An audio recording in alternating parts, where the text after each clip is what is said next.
বাংলাদেশ প্রকৃতির এক অনন্য সৃষ্টি। অপার সৌন্দর্য, সবুজের সমারোহ, নদ-নদী আর বৈচিত্র্যময় ভূপ্রকৃতির এই দেশ পৃথিবীর এক অন্যতম মনোমুগ্ধকর স্থান। ঋতুর বৈচিত্র্য, জলবায়ু, বৃক্ষরাজি, পাহাড়টিলা, নদী ও বনভূমির অপূর্ব সংমিশ্রণ আমাদের দেশকে করে তুলেছে প্রকৃতিপ্রেমীদের স্বর্গ। বাংলাদেশ মূলত একটি নদীমাতৃক দেশ। পদ্মা, মেঘনা, যমুনা, ব্রহ্মপুত্রসহ শতাধিক ছোট বড় নদী এ দেশের বুক চিরে বয়ে চলেছে। বর্ষার সময় নদীগুলোর রূপ যেন হয়ে ওঠে আরও মোহনীয়।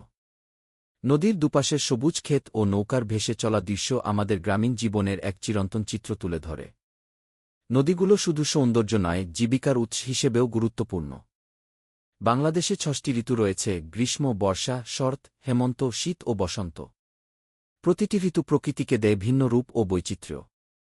গ্রীষ্মে আম কাঁঠালের মৌ মৌ গন্ধ, বর্ষায় ধানক্ষেতে বৃষ্টির শব্দ, শরতে কাশফুলে ঢেকে যাওয়া মাঠ, হেমন্তে সোনালি ধানের সমারোহ, শীতে কুয়াশাচ্ছন্ন ভোর আর বসন্তে রঙিন ফুলে ভরা প্রকৃতি, সব মিলিয়ে বছরের প্রতিটি সময় একটি নতুন অভিজ্ঞতা।